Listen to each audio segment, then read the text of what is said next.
2,89,000 4,66,000 இப்படின்னு எல்லாத்தையும் போட்டு எல்லாத்தையும் கூட்டி கடைசியில் போடுறாங்க பாருங்க 2,11,00,000 ரூபாய்.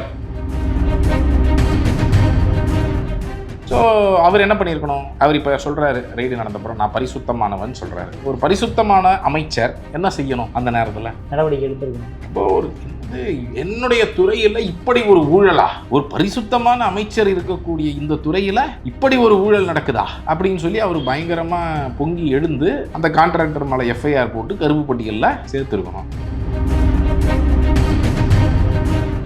அப்போ எந்த அளவுக்கு இந்த ஏவாவேலு தலைமையிலான அந்த மாநில நெடுஞ்சாலைத்துறை என்ன வேலை செஞ்சுருக்கிறாங்க? ஒரு ஊழல் நடந்திருக்குன்னு பார்வைக்கு வந்தது பிறகு அந்த ஊழல் மீது நடவடிக்கை எடுக்காமல் அந்த ஊழலுடன் கூட்டு சதி செய்து அந்த ஊழலுக்கான ஆதாரங்களை அழிக்கக்கூடிய முயற்சியில் ஈடுபடுறாங்க.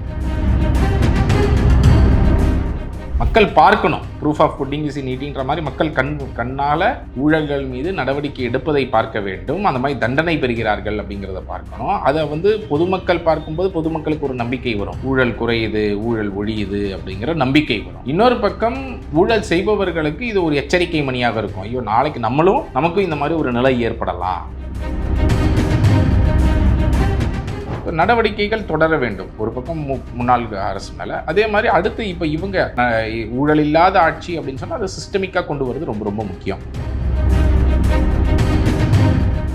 பர்த் சர்டிஃபிகேட்டுக்கு ஆன்லைனில் இருக்கும், ஆனால் பர்த் சர்டிஃபிகேட்டில் ஏதாவது ஒரு சேஞ்ச் இருக்கும். ஒரு லெட்டர் மாறிச்சு அப்படின்னு சொன்னால் நீங்கள் ஆனால் நேரில் தான் கொண்டு போய் கொடுக்கணும் லெட்டரை மாற்றுறதுக்கு. அப்போ அது ஒரு வழி ஏற்படுத்துதில்ல. எல்லாரும் 7,51,660 ரூபாய்க்கு நான் டிரான்ஸ்ஃபார்மர் சப்ளை பண்ணி ஒரே ரேட்டுக்கு 34 பேரை அரைவ் பண்ண முடியுமா? வாய்ப்பு கிடையாது. ஒருத்தர் கூடவா 661 ரூபாய் 659 ரூபாய்க்கு வரமாட்டேன். அப்போ இது வெறும் கூட்டு சதி சொல்லப்பட்டு, ஆனால் அன்றைக்கி மார்க்கெட் ரேட்டு 4,70,000 தான். வெறும் 4,70,000 டிரான்ஸ்ஃபார்மரை 7,51,000.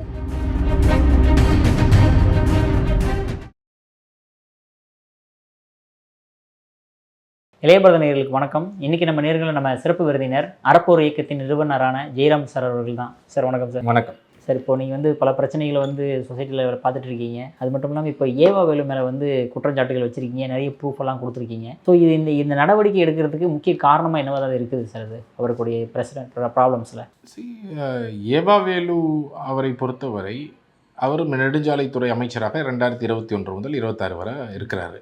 ப்ளஸ் பிடபிள்யூடியாவும் இருக்கிறாரு. இந்த குற்றச்சாட்டுகள் எங்கே வருதுன்னா 2022 கரூர் நெடுஞ்சாலைத்துறையில் இப்போ ஒவ்வொரு மாவட்ட ரீதியாக ஒரு 200 கோடி ரூபாய் அளவில் என்ன பண்ணுவாங்கன்னா ரோடு போடுவாங்க ஒவ்வொரு வருஷமும்.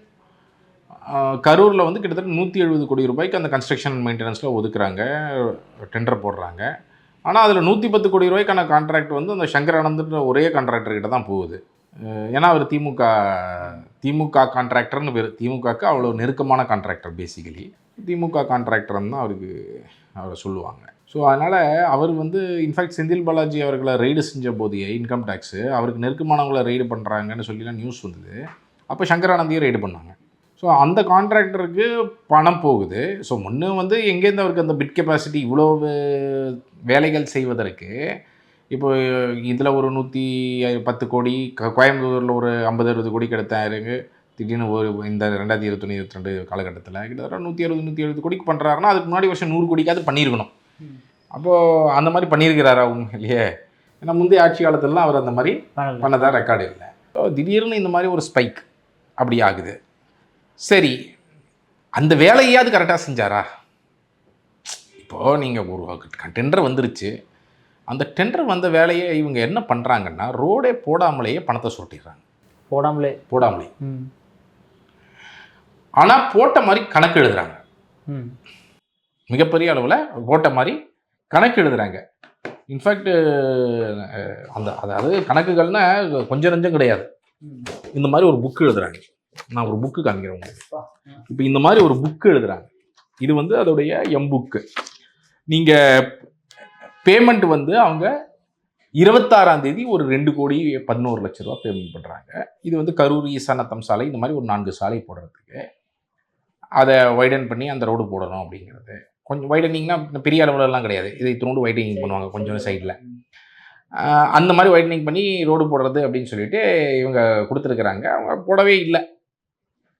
போடாமலேயே இவங்க என்ன பண்ணிடுறாங்க, பேமெண்ட் எல்லாம் பண்ணிடுறாங்க. 2,11,00,000 திரும்ப 1,26,00,000 பேமெண்ட்டும் நடந்துருது.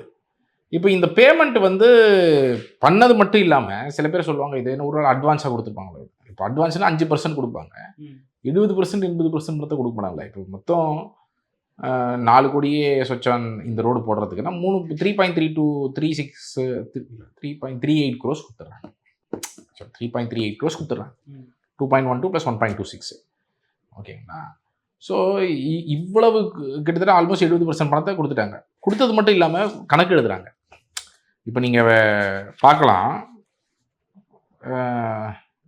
நீங்கள் வந்து ஒவ்வொன்றுத்துலேயும் டேட்டோடு இருக்கும்.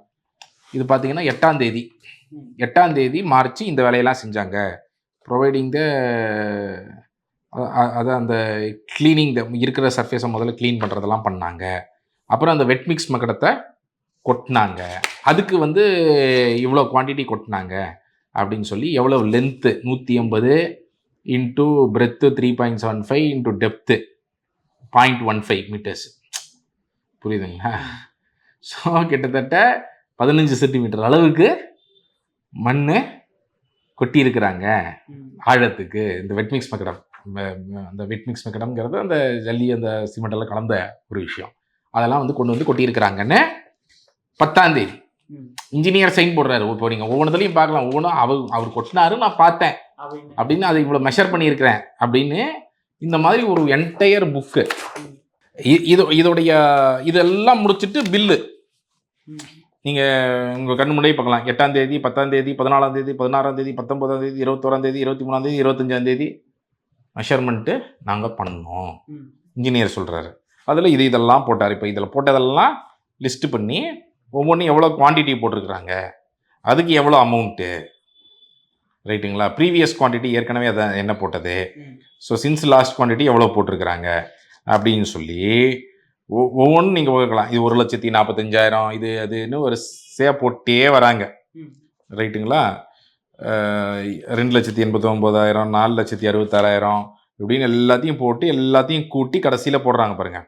2,11,00,000 ரூபாய் இந்த காலகட்டத்தில் போட்டிருக்கிறாங்கன்னு சொல்லி டிவிஷனல் இன்ஜினியர் சைன் பண்ணிருக்கிறாரு, அசிஸ்டன்ட் டிவிஷனல் இன்ஜினியர் சைன் பண்ணிருக்கிறாரு, ஜூனியர் இன்ஜினியர் சைன் பண்ணிருக்கிறாரு. எல்லா டேட்டு நீங்கள் பார்க்கலாம். 26/3/2022. இந்த வடிவல் காமெடியில் நான் பார்த்தேன் அவர் ரோடு போட்டேன். அவர் ரோடு பக்கமே போகல, அந்த கான்ட்ராக்டர் அந்த ரோடு அப்படியே இருக்கு, ரோடு பக்கமே போகல. அதான். ஆனால் இந்த மாதிரிலாம் போட்ட மாதிரி கணக்கு காமிச்சு இந்த இதெல்லாம் பண்ணி பேமெண்ட்டையும் பண்ணிடுறாங்க. பேமெண்ட்டையும் செஞ்சு அவர்கிட்டையும் கையெழுத்து வாங்கி கான்ட்ராக்டர்கிட்டையும் கையெழுத்து வாங்கி எல்லாம் பண்ணுறாங்க. இது ஏவாவேலுக்கு தெரிஞ்சு தான் பண்ணுறாங்களா சார்? ஏவாவேலுக்கு தெரிஞ்சு பண்ணலாம், தெரியாமல் பண்ணலாம். இப்போ 2 சினாரியோ இருக்குது இல்லையா? நான் என்ன சொல்கிறேன், தெரியாமல் பண்ணுறாங்கங்கிற சினாரியோவையும் எடுத்துக்கிட்டோம்னா இப்போ ஏவாவேலு பார்வைக்கு வந்துருச்சு. எப்படி வந்தது? இது வந்து ஏப்ரல் முதல் வாரத்தில் எம்ஆர் விஜயபாஸ்கர், அப்போது அதிமுகவில் இருக்கிற, இப்பயும் அங்கே தான் இருக்கிறார் எம்ஆர் விஜயபாஸ்கர். அவர் வந்து எம்எல்ஏ. அந்த காலகட்டத்தில் ஐ திங்க் அவர் எம்எல்ஏ கிடையாது. 2021 தோத்துடுறாரு. தோத்ததுக்கு பிறகு அதற்கு பிறகு அவர் அந்த லோக்கல் ஏரியா எம்எல்ஏவாக தான் இருந்தார் அந்த கரூரில். ஸோ அவர் என்ன பண்ணுறாரு அப்படின்னு சொன்னால், இந்த விஷயத்தை வந்து அவருடைய கட்சிக்காரர் ஒருத்தர், இஃப் ஐ ரிமெம்பர் அவர் பேர் சிவராஜ்னு நினைக்கிறேன், யாரோ ஒருத்தர் வந்து அந்த ஃபோட்டோஸ் எல்லாம் எடுக்கிறார். அவர் தான் அந்த ஃபோட்டோஸ்லாம் எடுத்து அவங்களோட ஃபேஸ்புக்கில் பதிவிடுறாரு. ப்ளஸ் எம்ஆர் விஜயபாஸ்கர் எடுத்து ஏதோ பில்லெல்லாம் காமிக்கிறார். ஸோ ஆக்சுவலாக அவங்க தான் ஃபஸ்ட்டு எடுத்துகிட்டு வராங்க. ஆக்சுவலாக வந்து இந்த விஷயத்த வெளி உலகத்துக்கு அவங்க தான் எடுத்துகிட்டு வராங்க, எடுத்துகிட்டு வந்து காமிக்கிறாங்க. இந்த மாதிரிலாம் நடக்குது, ரோடே போடலை அப்படின்னு சொல்லிட்டு. எம்ஆர் விஜயபாஸ்கர் 5ஆம் தேதி வந்து சீஃப் செக்ரட்டரியை மீட் பண்ணிட்டு ஒரு ப்ரெஸ் மீட்டை கொடுக்குறாரு. இந்த மாதிரி காமிக்கிறாரு, பாருங்கள் பில்லு. இன்னும் 5ஆம் தேதி ஏப்ரல் 5ஆம் தேதி சீஃப் செக்ரட்டரி என்ன பண்ணுறாரு, புஷ் பண்ணி எல்லா இந்த இன்ஜினியர்ஸ்லாம் கேள்வி கேட்டு சஸ்பெண்ட் பண்ணிடுறாரு. சஸ்பெண்ட் பண்ண சொல்லி சஸ்பெண்ட் ஆகிடுறாங்க. இந்த மாதிரி ஆமாம், இந்த மாதிரி ரோடே போடாமலே பண்ணிட்டாங்க அப்படின்னு சொல்லிட்டு சஸ்பெண்ட். அப்புறம் அப்போ ஏவாவேலுடைய பார்வைக்கு வந்தாச்சு. ஏவாவேலுவுக்கு எல்லா ப்ரெஸ் மக்களே போய் கேள்வியெல்லாம் கேட்டிருக்கிறாங்க. ஸோ அவர் என்ன பண்ணியிருக்கணும், அவர் இப்போ சொல்கிறாரு ரெய்டு நடந்தப்பறம் நான் பரிசுத்தமானவன் சொல்கிறாரு. ஒரு பரிசுத்தமான அமைச்சர் என்ன செய்யணும் அந்த நேரத்தில்? நடவடிக்கை எடுத்துருக்கணும். அப்போ ஒரு என்னுடைய துறையில் இப்படி ஒரு ஊழலா, ஒரு பரிசுத்தமான அமைச்சர் இருக்கக்கூடிய இந்த துறையில் இப்படி ஒரு ஊழல் நடக்குதா அப்படின்னு சொல்லி அவர் பயங்கரமாக பொங்கி எழுந்து அந்த கான்ட்ராக்டர் மேலே எஃப்ஐஆர் போட்டு கருப்பு பட்டியலில் சேர்த்துருக்கணும். அந்த இன்ஜினியர்ஸ் மேலே டிஸ்மிஸ் பண்ணி அவங்களையும் இந்த வழக்கு பதிவு செஞ்சுருக்கணும். ஆனால் இது எதுவும் செய்யலை. அவங்கள சஸ்பெண்ட் பண்ணதுக்கு டிபார்ட்மெண்டல் சார்ஜில் சீஃப் செக்ரட்டரி இது பண்ணிட்டாருங்கிறதுனால வேறு வழி இல்லாமல் அது ஏதோ அவங்க ஒரு பக்கம் பண்ணிட்டு கடைசியில் ஏதோ சின்னதாக ஒரு ஆக்ஷன் எடுத்த மாதிரி கணக்கு காமிச்சு திரும்ப அவங்க எல்லாரையும் வேலையில் சேர்த்து சஸ்பென்ஷனை ரிவோக் பண்ணி எல்லாரையும் வேலையில் சேர்த்து இன்னைக்கு ஒருத்தங்க ரிட்டையரே ஆகிட்டாங்க.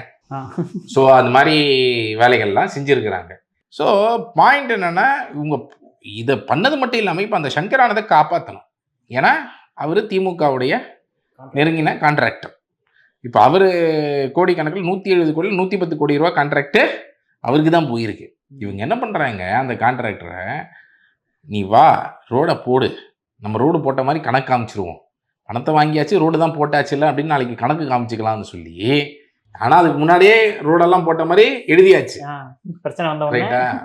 இப்போ இது யாரு கைக்கும் கிடைக்காத வரைக்கும் என்ன பண்ணுவாங்க, கண்டுக்க மாட்டாங்க, விட்டுருவாங்க. அப்படி இல்லை, இதை அழிச்சிருவாங்க. இதை அழிச்சிட்டு அந்த எம்புக்கு போய் எழுதிடுவாங்க. அப்போ நாளைக்கு என்ன இருக்கும், ஏப்ரல் மாதம் தான் ரோடு போட்டாங்க, ஏப்ரல் மாதம் தான் கணக்கு எழுதினாங்கன்ற மாதிரி இருக்கலாம், காமிச்சிக்கலாம் அப்படின்னு. பட் இது நம்ம வாங்கிடுறோம் இல்லையா? இப்போ இதில் ரொம்ப கிளியராக இருக்குது, எம்புக்கு நம்ம கையிலேயே இருக்குது. ஸோ அவங்களால இப்போ இதை அழிக்க முடியாது. ஏப்ரல் 8ஆம் தேதி எல்லா போலீஸையும் குவிச்சு, கிட்டத்தட்ட 40-50 போலீஸை குவிச்சு, டிஎஸ்பி தலைமையில் குவிச்சு ஒரு ப்ரொடெக்ஷன் கொடுக்குறாங்க கான்ட்ராக்டருக்கு. நைட்டோட நைட்டாக ரோடு போடுற நீ அப்படின்னு சொல்லி அவர் வேலையை ஆரம்பிக்கிறாரு அந்த மாதிரி. அப்போது எந்த அளவுக்கு இந்த ஏவாவேலு தலைமையிலான அந்த மாநில நெடுஞ்சாலைத்துறை என்ன வேலை செஞ்சுருக்கிறாங்கன்னு பாருங்க. ஒரு ஊழல் நடந்திருக்குன்னு பார்வைக்கு வந்ததுக்கு பிறகு அந்த ஊழல் மீது நடவடிக்கை எடுக்காமல் அந்த ஊழலுடன் கூட்டு சதி செய்து அந்த ஊழலுக்கான ஆதாரங்களை அழிக்கக்கூடிய முயற்சியில் ஈடுபடுறாங்க. இதுதான் பிரச்சனை. அப்போ இதனால் இப்போ இன்றைக்கி வந்து ஒரு எஃப்ஐஆர், அதனால தான் இப்போ கான்ஸ்பிரசி இந்த செக்ஷன்லாம் ஏன் சேர்க்கப்பட்டு இருக்கிறது அப்படின்னா இதுதான் காரணம். அப்போ இந்த மாதிரியான ஒரு வேலை இந்த விஷயத்தில் நடந்திருக்கு அப்படிங்கிறத நம்ம பார்க்குறோம். ஸோ இப்போ எஃப்ஐஆர் பதிவு செஞ்சுருக்காங்க லஞ்ச ஒழிப்புத்துறை, பார்ப்போம். இப்போ ஏவாவேலு வந்து கைது பண்ணுறதுக்கான முகாந்திரம் இருக்கா சார்? இப்போ சரி, கைது பண்ணணுன்னா கைது பண்ணலாம். நீங்கள் வந்து ஒரு கரப்ஷன் கேஸு, ஒரு சீரியஸான சார்ஜ் தான், அவங்க கைது பண்ணணும்னா கைது பண்ணலாம். பட் மோஸ்ட்லி கரப்ஷன் கேசஸில் கைது பண்ணுறது கிடையாது. இன்ஃபேக்ட் நானே வந்து ஒரு ஆன்டி கரப்ஷன் ஆக்டிவிஸ்டாக நான் வந்து நீங்கள் எஃப்ஐஆர் போட்ட அன்றைக்கே கைது பண்ணணும் அப்படிங்கிறது நம்ம கேட்க முடியும். எப்போ கைதுங்கிறது தேவைன்னா அவங்க வந்து ஆதாரங்களை அழிக்கக்கூடிய இடத்துல இருக்கிறாங்க அப்படின்னா கைது நடவடிக்கை அப்படிங்கிறது ரொம்ப முக்கியமாக இருக்கும். ஆனால் அவர்கள் அந்த மாதிரி ஒரு நிலையில் இல்லை, இப்போ எதிரில் தான் இருக்காங்கன்னா நமக்கு தேவை என்னென்னா துரிதமாக நடவடிக்கை எடுத்து ட்ரையல் நடத்தி தண்டனை வாங்கி கொடுக்கணும். அப்போ ஜெயிலுக்கு போகிறது தான் இம்பார்ட்டண்ட்டே தவிர இன்றைக்கி ஜெயிலுக்கு போயிட்டு நாளைக்கு பெயில் வாங்குறது இம்பார்ட்டன்ட் கிடையாது. புரியுதுங்களா? ஸோ ரொம்ப முக்கியமானது இந்த மாதிரி வழக்குகளில் இப்போது விஜய் அவர்களுக்கு மக்கள் எதற்கு ஓட்டு போட்டிருக்கிறாங்க, ஒரு மாற்றம் வரணும், இப்போ ஊழல்கள்லாம் இவர் வந்து நடவடிக்கை எடுப்பாங்க, அப்போ வேகமாக இவங்க வந்து தண்டனை வாங்கி கொடுக்கணும், மக்கள் பார்க்கணும். Proof of pudding is in ஈட்டிங்கிற மாதிரி மக்கள் கண்ணால் ஊழல்கள் மீது நடவடிக்கை எடுப்பதை பார்க்க வேண்டும், அந்த மாதிரி தண்டனை பெறுகிறார்கள் அப்படிங்கிறத பார்க்கணும். அதை வந்து பொதுமக்கள் பார்க்கும்போது பொதுமக்களுக்கு ஒரு நம்பிக்கை வரும், ஊழல் குறையுது, ஊழல் ஒழியுது அப்படிங்கிற நம்பிக்கை வரும். இன்னொரு பக்கம் ஊழல் செய்பவர்களுக்கு இது ஒரு எச்சரிக்கை மணியாக இருக்கும். ஐயோ நாளைக்கு நமக்கும் இந்த மாதிரி ஒரு நிலை ஏற்படலாம். இது ஒரு டிட்டரண்ட்னு சொல்லுவாங்க வார்த்தை. டிட்டரண்ட்னா ஒரு பயத்தை ஏற்படுத்தி நம்ம செய்யக்கூடாது, நம்ம நாளைக்கு நமக்கும் இந்த மாதிரி ஒரு நிலை ஏற்படலாம், நம்ம அதுக்கு பதில் நம்ம சம்பளத்துக்கு வேலை பார்த்துட்டு கரெக்டாக வேலை பார்த்துட்டு போகலாம் அப்படிங்கிற ஒரு எண்ணம் உருவாக வேண்டும். அதாவது அது இரண்டுமே இருக்கு. நீங்கள் ஒரு மனிதன் அந்த பயத்தின் மூலமாக மாறுவதும் ஒரு பக்கம் நடக்கும் சில இடங்களில் பிஹேவியரலாக நீங்கள் இன்னொரு பக்கம் பிஹேவியரல் ட்ரைனிங்லாமும் அதிகாரிகளுக்கு கொடுக்கணும். நீங்கள் நேர்மையாக செயல்படுவது எவ்வளோ முக்கியமானது, இது மக்கள் பணம் அப்படிங்கிறதெல்லாம் ஒரு பிஹேவியரல் ட்ரைனிங்கும் நம்ம எல்லா அதிகாரிகளுக்கும் கொடுக்கணும் ஒரு சிஸ்டத்தில். ஸோ பட் இந்த டிட்டரண்ட்டாக ஆக்ட் பண்ணுறதும் ஒரு ஒன் ஆஃப் த ரீசன்ஸாக இருக்கும். ஸோ இதெல்லாம் நம்ம செய்ய வேண்டிய அவசியம் இருக்கிறது. அதனால் துரிதமாக நடவடிக்கை, குற்றப்பத்திரிகை தாக்கல் செய்து ட்ரையல் நடத்துறது ரொம்ப ஓகே சார். அதே மாதிரி இப்போ ஏவா மேலே இந்த மாதிரி பிரச்சனை வந்த உடனே இப்போ அண்ணாமலை அவர்களுமே பல விஷயங்களை சொல்கிறாரு சார். அந்த மாதிரி விஷயங்கள் உங்களுக்கு ஏதாவது கிடைக்க வாய்ப்புகள் இருக்கா? சரி, நாம கிட்டத்தட்ட 40 புகார்கள் கொடுத்துருக்குறோம் லஞ்ச ஒழிப்புத்துறையில். இது வரைக்கும் 10 புகார்களில் எஃப்ஐஆர் ஆயிருக்கு, இன்னொரு 30 புகார்கள் இருக்குது. ஸோ ஒவ்வொன்றா அவங்க எடுக்கணும் அப்படிங்கிறத நம்ம கேட்டுட்ருக்குறோம். பார்ப்போம். அவங்க இப்போ முதல் வழக்கு போட்டிருக்கிறாங்க அதில் நம்ம கேட்டதில். அதனால் அந்த மாதிரி நிறைய இது வந்து நாங்கள் கொடுத்த புகார். நீங்கள் சொல்கிற மாதிரி அந்த மாதிரி இன்னும் சில பேர் கூட புகார் கொடுத்துருக்கலாம். அப்போ ஒவ்வொருத்தரும் கொடுத்த புகார்லையும் இருக்கக்கூடிய முகாந்திரங்களை எடுத்து அந்த முகாந்திரம் இருக்குது அப்படின்னு சொன்னால் அவர்கள் எஃப்ஐஆர் போட்டு நடவடிக்கை எடுக்கணும். Okay sir. இப்போ என்ஃபோர்ஸ்மெண்ட் டைரக்டர் இதில் உள்ளே வரதுக்கான வாய்ப்புகள் இருக்கா என்ன? ஆமாம், எஃப்ஐஆர் போட்டாச்சுன்னா இப்போது உதாரணத்துக்கு இதெல்லாம் நான் இப்போ 4 கோடி இருக்குது அப்படின்னு சொன்னால் 4 கோடி எங்கே போச்சு அப்படிங்கிற ஒரு முக்கியமான இஷ்யூ இருக்கு இல்லையா? ஸோ அது என்ஃபோர்ஸ்மெண்ட் டைரக்டரேட் ஆட்டோமேட்டிக்காக அவங்க உள்ள வரதுக்கான முகாந்திரமும் ஓப்பன் பண்ணிடுது. ஸோ அவங்க அந்த வழக்குக்குள்ளே அவங்களுடைய இசிஐஆர்னு சொல்லுவாங்க, அவங்க ஃபைல் பண்ணி அதுக்கப்புறம் அவங்களும் கடைசியில் ப்ராசிக்யூஷன் கம்ப்ளைண்ட் அவங்களுடைய குற்றப்பத்திரிகை ஃபைனல் ரிப்போர்ட்டை சப்மிட் பண்ணுறதுக்கு வாய்ப்பு இருக்குது. ஸோ அவங்க அது எப்போ வேணாலும் வரலாம். சார், நீங்கள் அதே மாதிரி அதிமுக ஆட்சியும் பார்த்துருக்கீங்க, திமுக ஆட்சியும் பார்த்துருக்கீங்க, இப்போ தாவேக ஆட்சியிலையுமே பல புகார்கள் கொடுக்குறீங்க. இதில் 3 பேர்த்தில் கம்பேர் பண்ணால் யார் ஓரளவுக்கு நல்லா செயல்படுறாங்க? இது ரொம்ப கஷ்டமான ஒரு கேள்வி. அதிமுக திமுக இடையில ஒரு பெரிய வித்தியாசம் எல்லாம் பார்க்க முடியல. ஊழலை பொறுத்தவரை 2 பேரும் ஊழல் செஞ்சாங்க. 2 பேர்லையும் நம்ம பல புகார்கள் கொடுத்துருக்குறோம், எல்லாம் செஞ்சுருக்கிறோம். இப்போ தாவேகா இன்னைக்கு ஒரு 1 மந்த்தில் நீங்கள் ஜட்ஜ் பண்ணுறது அப்படிங்கிறது ரொம்ப கஷ்டமான ஒரு விஷயம். இந்த 1 மந்த்தில் அவங்க செய்ய வேண்டிய விஷயங்களை செஞ்சுருக்கிறாங்க. அவங்க ப்ராமிஸ் பண்ணுறாங்க, பார்ட்டி ஃபண்ட் வாங்க மாட்டோம், கமிஷன் வாங்க மாட்டோம், எல்லாம் செய்ய மாட்டோன்றாங்க. ஃபீல்டுலேருந்து அங்கங்கேருந்து ஒரு சில செய்திகள் வருகிறது. சிஎம்டிஏல லஞ்சம் கொடுக்காம அப்ரூவல் வாங்கியிருக்கிறோம், டிடிசிபியில் அந்த மாதிரி 1 2 வாங்க முடிஞ்சிருக்கு. சில இடங்களில் இன்னும் பழைய மாதிரி இருக்குன்னு ரிப்போர்ட்டு வருது. ஸோ பட் இந்த மாற்றங்கள் நம்ம லஞ்சம் வாங்காமல் எங்களால் வாங்க முடிஞ்சிருக்கு, இல்லை பல டெண்டர்களை ரத்து பண்ணியிருக்கிறாங்க. இந்த மாதிரி நேற்றுக்கு கூட ஃபுட்பாத் நம்ம பேசக்கூடிய நேரத்தில் கார்பரேஷனில் 264 கோடி ரூபாய்க்கு நடைபாதைக்கான ஒப்பந்தங்களை ரத்து பண்ணியிருக்கிறாங்க. எதனாலனா கடந்த அரசில் 1.6 crore ஒரு யூனிட் போட்டிருக்காங்க, 1/2 கிலோமீட்டர். அந்த 1.6 crores சொன்னால் அதுக்கு 4 மடங்கு அளவில் 8 கோடியிலேருந்து 9 கோடிக்கு கோட் பண்ணி எடுத்துருக்குறாங்க. அப்போ அந்த மாதிரியெல்லாம் ஊழல் நடந்திருக்கு. ஸோ இதெல்லாம் ரொம்ப அபத்தமாக இருக்குது இந்த ஊழல்லாம் பார்க்கும் பொழுது. ஸோ நடவடிக்கைகள் தொடர வேண்டும் ஒரு பக்கம் முன்னாள் அரசு மேலே. அதே மாதிரி அடுத்து இப்போ இவங்க ஊழல் இல்லாத ஆட்சி அப்படின்னு சொன்னால் அதை சிஸ்டமிக்காக கொண்டு வரது ரொம்ப ரொம்ப முக்கியம். ஸோ டிரான்ஸ்பரன்சி ஆக்டில் எல்லா ஒப்பந்தங்களும் ஓப்பன் டெண்டர்களாக விடுவதாக இருக்கட்டும், அது வெளிப்படைத்தன்மையுடன் இருப்பதாக இருக்கட்டும். நீங்கள் போட்டி அப்படிங்கிறத என்ஷூர் பண்ணணும். நிறைய ஒப்பந்ததாரர்கள் போட்டி போட்டு ஒப்பந்தங்கள் எடுக்கப்படுகிறது அப்படிங்கிறது. சில இடங்கள்லாம் அரசாங்கம் நேரடியாகவே இப்போ நிலக்கரியெல்லாம் இறக்குமதி பண்ணுறீங்கன்னா அரசாங்கமே நேரடியாக இறக்குமதி செய்யலாம்.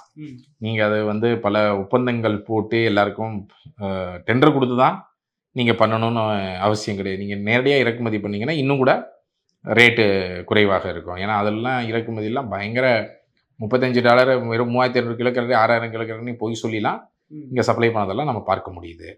ஸோ இது மாதிரி நிறைய மாற்றங்கள் அரசு நினைத்தால் செய்ய முடியும். ஸோ அதெல்லாம் ஒன்றொன்னா செய்யணும். அதே மாதிரி கவர்னன்ஸில் லஞ்சம் வாங்காமல் இருக்கிறதுக்கு எண்ட் டு எண்டு பண்ணணும். இப்போ நம்ம பர்த் சர்டிஃபிகேட்டே நீங்கள் பார்த்தீங்கன்னா, இப்போ பர்த் சர்டிஃபிகேட்டுக்கு ஆன்லைனில் இருக்கும், ஆனால் பர்த் சர்டிஃபிகேட்டில் ஏதாவது ஒரு சேஞ்ச் இருக்கும். ஒரு லெட்டர் மாறிச்சு அப்படின்னு சொன்னால் நீங்கள் ஆனால் நேரில் தான் கொண்டு போய் கொடுக்கணும் லெட்டரை மாற்றுறதுக்கு. அப்போ அது ஒரு வழி ஏற்படுத்துது இல்லை, லஞ்சம் வாங்குவதற்கான ஒரு வழியை ஏற்படுத்துது. அது ஏன் ஆன்லைனில் இல்லை? இப்போ ஒருத்தருக்கு பர்த் சர்டிஃபிகேட்டில் ஒரு லெட்டர் சேஞ்ச் ஆகணும்னா அவங்க லெட்டரை அதை சேஞ்ச் பண்ணிட்டு ஆதார் கார்டை இணைச்சி கொடுக்க போகிறாங்க. ஆதார் படி சரியாக இருக்கான்னு பார்த்து அதை சேஞ்ச் பண்ண போகிறீங்க. அதுக்கு எதுக்கு நேரில் வரணும்? ஸோ இந்த மாதிரியான சில எங்கெல்லாம் இணையதளம் வழியாகவே முழுவதுமாக பண்ண முடியும் அப்படிங்கிற விஷயங்கள்லாம் இப்போ அதெல்லாம் சஜஸ்ட் பண்ணி ஒவ்வொன்றா நம்ம எழுதிட்டு இருக்கிறோம் அரசாங்கத்துக்கு.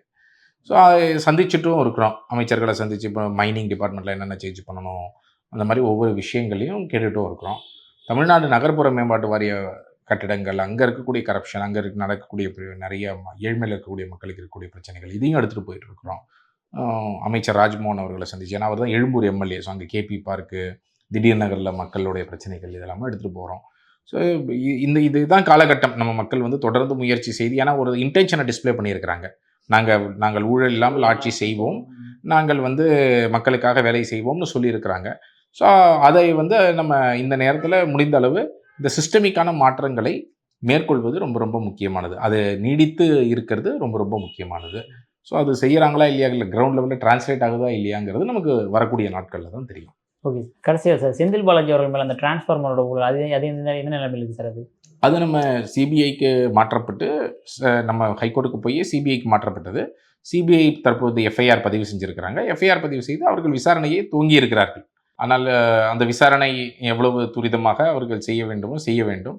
ஸோ அவங்க நம்ம வெயிட் பண்ணி தான் பார்க்கணும் அவங்க எப்போ பண்ணுறாங்க. எந்த மாதிரி ஊழல் சார் நடந்தது அந்த டிரான்ஸ்ஃபார்மரில்? அந்த டிரான்ஸ்ஃபார்மரை பொறுத்த வரைக்கும் கிட்டத்தட்ட இப்போ 34 பேர் போட்டி போடுறாங்கன்னா 34 பேரும் டிரான்ஸ்ஃபார்மருக்கு இப்போ நீங்கள் இவங்க டெண்டர் விடுறாங்க, எங்களுக்கு 250 kVA வேணும், 2000 டிரான்ஸ்ஃபார்மர் வேணும்னு டெண்டர் விடுறாங்க. 34 பேர் போட்டி போடுறாங்க. பரவாயில்லையே, போட்டி நிறைய பேர் போடுறாங்களே பார்த்தா 34 பேரும் கூட்டி சதி பண்ணி எக்ஸாக்டாக ஒரே ரேட்டு 7,51,660 கொட்டேஷன் கொடுக்குறாங்க. இப்படி கொட்டேஷன் கொடுக்க முடியும்? ஒரே ரேட்டுன்னா எல்லாரும் ஒரே ரேட்டுன்னா எல்லாரும் பேசி வச்சு பண்ணுறாங்கன்னு தான் அர்த்தம். இப்போ நீங்களும் நானும் ஏதோ ஒரு ஒப்பந்தத்தில் போய் கலந்துக்கிறோன்னு சொன்னால் நீங்கள் என்ன பண்ணுவீங்க? நீங்கள் டிரான்ஸ்ஃபார்மரை தயார் பண்ணுறதுக்கு உங்களுக்கு எவ்வளோ ஆகும், அதுக்கு மேலே உங்களுக்கு எவ்வளோ லேபர் இருக்கிறாங்க, அதுக்கான விஷயங்கள் எல்லாம் லேபர் செலவுகள் பார்ப்பீங்க. அதற்கப்புறம் உங்களோட ப்ராஃபிட்டை பார்ப்பீங்க. உங்களோட ஓவர் ஹெட்ஸு அப்படிங்கிறது உங்களுடைய ஃபேக்ட்ரி என்ன சைஸில் இருக்கோ, அது உங்களுடைய அந்த டிரான்ஸ்ஃபார்மர் பண்ணக்கூடிய ஃபேக்ட்ரி எந்த சைஸில் இருக்கோ அதுக்கேற்ற மாதிரி உங்களோட ஓவர் ஹெட்ஸ் இருக்கும். இன்னொருத்தர் டிரான்ஸ்ஃபார்மர் இன்னும் ஓவர் ஹெட்ஸு வேறு மாதிரி இருக்கும். அப்போ அவங்கெல்லாம் அந்த கணக்கு போட்டு எல்லாரும் 7,51,660 ரூபாய்க்கே நான் டிரான்ஸ்ஃபார்மர் சப்ளை பண்ணி ஒரே ரேட்டுக்கு 34 பேர் அரைவ் பண்ண முடியுமா? வாய்ப்பே கிடையாது. ஒருத்தர் கூடவா 661 ரூபா 659 ரூபாய்க்கு வர மாட்டாங்க. அப்போது இது வெறும் கூட்டு சதி சொல்லப்பட்டு, ஆனால் அன்றைக்கி மார்க்கெட் ரேட்டு 4,70,000 தான். வெறும் 4,70,000 டிரான்ஸ்ஃபார்மரை 7,51,000 கொட்டேஷன் பண்ணுறாங்க. ஸோ தட் இது எதுக்காக பண்ணுறாங்க ஒரே ரேட்டுனா, ஒரு சட்டத்தில் ஒரு லூப் ஹோல் இருக்குது. என்னென்னா ஒரு சட்ட கிளாஸ் ஒன்று இருக்குது.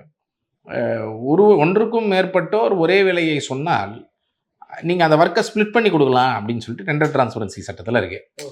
இது எதுக்குன்னா, இப்போ ரோட்டில் ஒரு டெண்டர் போடுறீங்க, சம்டைம் பர்சன்டேஜ் டெண்டரில் போடுவாங்க. அரசாங்கம் ஒரு எஸ்டிமேட் தயார் பண்ணுவாங்க, இந்த ரோடு போடுறதுக்கு 10 லட்ச ரூபான்னு சொல்லுவாங்க. அப்போ 10 லட்சத்துலேருந்து நீங்கள் எவ்வளவு சதவீதம் மேலே இல்லை கீழே செய்யறதுக்கு விருப்பப்படுறீங்க அப்படின்னு டெண்டர் கோரலாம். அப்போ கோரும்போது என்ன பண்ணுவாங்க, ஒரு கான்ட்ராக்டர் -3% அப்படின்னு வரும். -3%னா 10 லட்சத்துலேருந்து 3% குறைவாக நான் பண்ணி தரத்துக்கு நான் தயாராக இருக்கேன் அப்படின்னு அர்த்தம். இன்னொரு கான்ட்ராக்டர் -5%ன்னு சொல்லுவார். அப்போ என்ன ஆகுனா 2 கான்ட்ராக்டர் -5%ன்னு கூட போடலாம். புரியுதுங்களா? 2 கான்ட்ராக்டர் -5% போடுறதுக்கு வாய்ப்பு இருக்குது. ஏன்னா நீங்களும் 5% கம்மியாக நான் பண்ணி தரேன்னு இன்னொருத்தர் 5% கம்மியாக. ஸோ இது ஒரு பர்சன்டேஜ் டெண்டரில் ஒரு 2 கான்ட்ராக்டர் ஒரே ரேட்டை கோட் பண்ணுறதுக்கான வாய்ப்பு இருக்கலாம். அப்போ அந்த மாதிரி நடக்கும்போது ஒரு வேளை நடந்துடுச்சு அப்படின்னு சொன்னால், ஓகேப்பா உனக்கு 5 லட்சம் இவருக்கு 5 லட்சம்னு ஸ்ப்ளிட் பண்ணி அவங்க அந்த கான்ட்ராக்டை கொடுக்கலாம் அப்படிங்கிறதுக்கு தான் இந்த கிளாஸ். ஆனால் இவங்க எதுக்கு பயன்படுத்துகிறாங்கன்னா, இப்படி கூட்டு சதி பண்ணி 34 பேரும் ஒரே ரேட்டை போடுங்க, நம்ம ஃபிக்ஸிங் பண்ணிவிட்டு எல்லாரும் 60 டிரான்ஸ்ஃபார்மராக ஸ்ப்ளிட் பண்ணி எல்லாருக்கும் ஆர்டர் கொடுத்துட்றாங்க. இவருக்கு 60 டிரான்ஸ்ஃபார்மர், இவருக்கு 61 டிரான்ஸ்ஃபார்மர், இவருக்கு 60 டிரான்ஸ்ஃபார்மர், இவருக்கு 61 டிரான்ஸ்ஃபார்மர்னு அப்படி ஸ்ப்ளிட் பண்ணி எல்லாருக்கும் ஆர்டர் கொடுத்துட்றாங்க. ஸோ எல்லாருக்கும் win win situation. High rate quote பண்ணுறவங்க எல்லாருக்குமே கான்ட்ராக்ட் ஆர்டர் வந்துடுது. அதில் 1% அவங்க வச்சுப்பாங்க, இன்னொரு 1% இந்த பப்ளிக் சர்வன்ட்ஸ்க்கு கொடுத்துருவாங்க. அந்த கான்ட்ராக்டில் இருந்த அந்த பப்ளிக் சர்வெண்ட்டு காசின்ற நபர் அந்த டெண்டர் ஸ்க்ரூட்டனைசிங் கமிட்டியில் இருந்தவர் தான் மிஸ்டர் செந்தில் பாலாஜி. வீட்லேயே இருந்து தான் ஆப்ரேட்டே பண்ணார். அங்கேருந்து தான் வேலையை செஞ்சார். ஸோ அந்த மாதிரியான ஒரு வேலை இதில் நடந்தது. அங்கேருந்து தான் அவர் எல்லா டெண்டர் ஃபிக்ஸிங்லாம் செஞ்சது. இவரும் கைதாக வாய்ப்புகள் இருக்கா சார்? இப்போ சிபிஐ உள்ளே இறங்கியிருக்காங்க அப்படிங்கும்போது அதான் அது சிபிஐ எப்படி பார்க்குறாங்க, என்ன பார்க்குறாங்க. இப்போது எலெக்ஷனுக்கு முன்னாடி டிஎம்கே ஆட்சியில் இருந்தாங்க. அப்போது டிஎம்கே காங்கிரஸ் அலையன்ஸ் இருந்தது. இன்றைக்கி அலையன்ஸ் இல்லை, காங்கிரஸ் டிவிக்கு அலையன்ஸ் ஆயிடுச்சு. இப்போ டிஎம்கேவை பிஜேபி எப்படி பார்க்குறாங்க அப்படிங்கிறது உங்களுக்கு எனக்கும் தெரியாது. அவங்களுக்குள்ள இருக்கிற அண்டர்ஸ்டாண்டிங் என்னங்கிறது அவங்களுக்கு தெரியாது. ஸோ பொலிட்டிக்கலாக அடுத்தது எப்படி போகும், ஸோ சிபிஐ என்ன இண்டிபெண்டன்ஸ் இருக்கும், இடிக்கு என்ன இண்டிபெண்டன்ஸ் இருக்கும், இதெல்லாம் நமக்கு தெரியாது இல்லையா? So again many of these institutions ஒரு பொலிட்டிக்கல் டூலாக பயன்படுத்தக்கூடிய ஒன்றாகத்தான் பெரும்பாலும் இருக்கிறது. ஸோ அதனால் நம்ம பொறுத்து இருந்து தான் பார்க்கணும் என்ன மாதிரியான நடவடிக்கைகள் பாயாது அப்படிங்கிறதெல்லாம். ஓகே சார், பொறுத்திருந்து சார். உங்கள் பொண்ணா நேரத்திலே மிக்க நன்றி சார்.